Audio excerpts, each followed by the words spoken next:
What's up, everybody? Welcome back to Couch Potato on the go yet again. I'm Sweet Potato, and Couch Potato is here.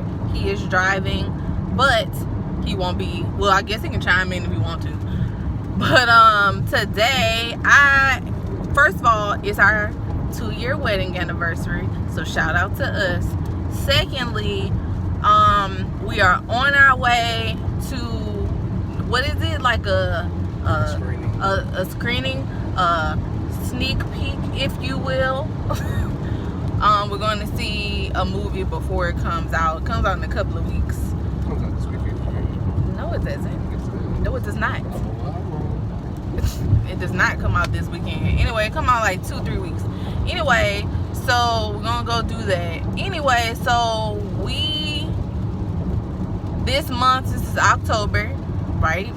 Shout out to our wedding, be October 1st, kicking it off.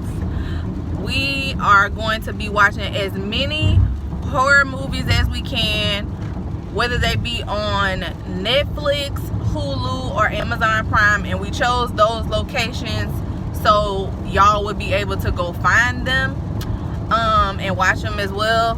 Now, we will be watching movies that are newer to Netflix, Hulu, or Amazon Prime, or they can be old as dirt. So we watched 2 of them yesterday. One of them we'll do a video like formally on the couch together, but for this one, it is a throwback. I'm going to talk about it by myself because I actually watched the most of it by myself yesterday. So it is a horror movie I would consider a classic, and it pretty much helped to pioneer the slasher film, you know, subgenre out of the horror, and it's Scream 2. So Scream 2 is the sequel to Scream, obviously. Wes Craven is the writer-director, and he is like horror film legend in gold. So it's Nev Campbell, of course, reprising her role as Sydney from Scream. We have some other people that have, you know, returned from the first movie who didn't get sliced up in the first one. So they're back. Courtney Cox Arquette, she's in there. David Arquette is back in there. I can't remember the other guy. They had two other. Kennedy. Yes, Jamie Kennedy, and there's one more who played Cotton. But I can't remember his name right now. Anyway, it don't matter. So the movie, I'm not going to do a play-by-play, but I'm going to do some highlights of it because it's an old movie, and I don't want to spoil it if you haven't seen it, but, you know, they got some good parts. Oh, Elise Neal, she's in here too. She's not returning, but she's a new cast member in this one. So, open up the movie with cameos from none other than Jada Pinkett Smith and what's his name? Omar Epps. So they're going to see the premiere of this movie called Stab. Now, Stab is a movie that came out that was based on the events of Scream 1, right? So pretty much it's a movie within the movie. So like Scream was a movie, but what they did with the movie Stab is they made it about the events of the first movie. So it's a movie based on real events, right? So with this coming up, people are going to see it, so they got to go see an early screening. Now, Jada Pinkett, true blue black woman, first of all, she don't want to go see this movie, but her man making her go, so she just going, trying to enjoy it, but not so much.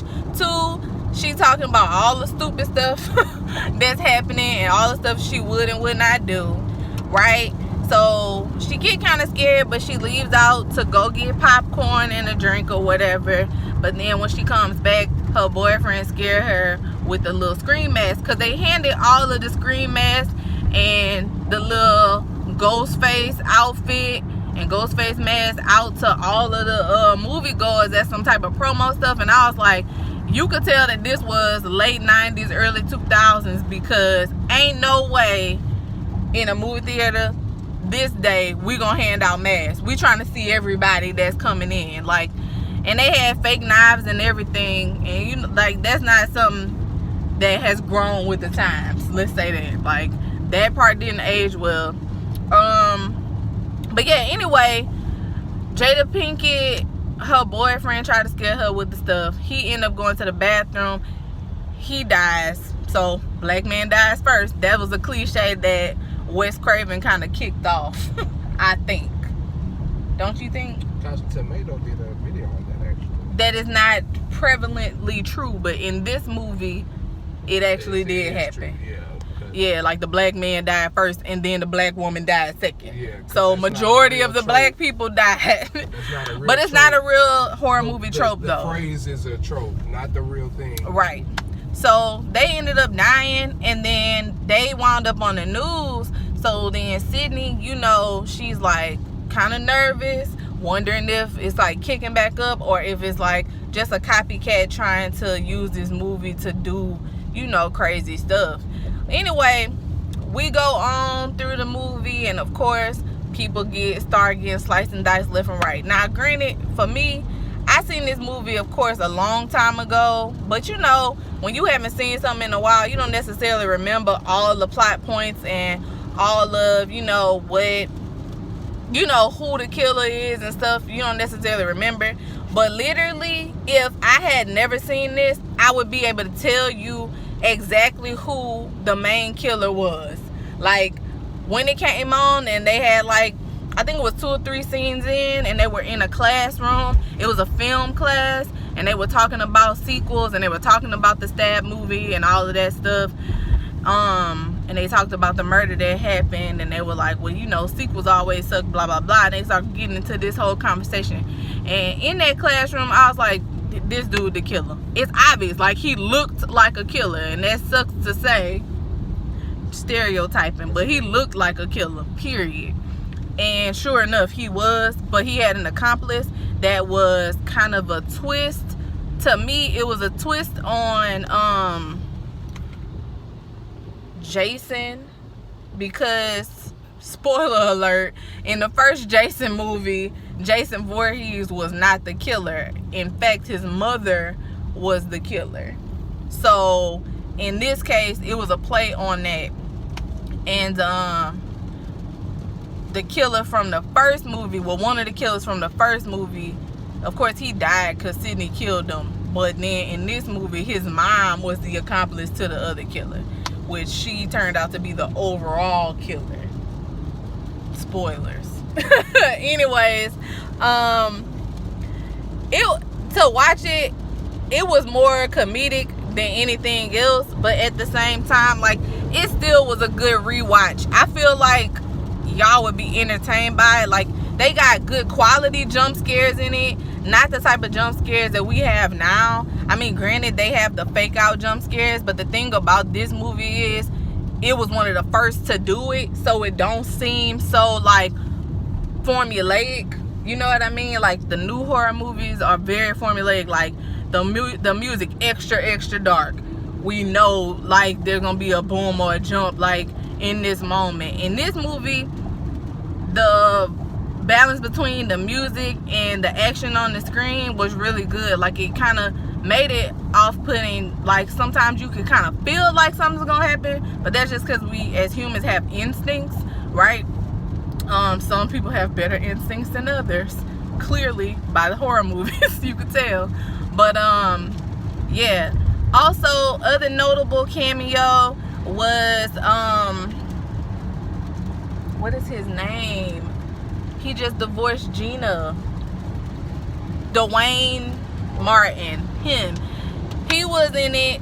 He was playing Courtney Cox's cameraman, and he was just being a true black man. Like, listen, I don't feel like I want to be here for this. Like, I'm gonna just leave, and when this died down, I'ma come back. And that's exactly what he did. And of course, he survived the movie because he wasn't playing with them like that. He was like, I'm not doing this. I am not. So it was good. It was a good rewatch. I feel like y'all should check it out. I watched it on Netflix, and I think that Scream 4 is on there, like the Scream TV show that they made. So if you into that type of thing, there's a few different Screams that you could watch on Netflix. In the next video, we're going to be talking about Vampire in Brooklyn. We'll do that one together, and that was humorous as well. Like, I feel like the first 2 movies we watched was comedic horror movies. But y'all let me know what y'all think about Scream 2. Let me know in the comments any horror movie during the month of October that is on Netflix, Hulu, or Amazon Prime that y'all would want me, Couch Potato, or both of us to watch and review. Okay, let us know. But for now, I'm gonna go ahead on and hop off of here because we're almost to the movie theater and I'm trying to get something to eat too. So shout out to y'all. I'm Sweet Potato and this is Couch Potato on the go yet again. Bye.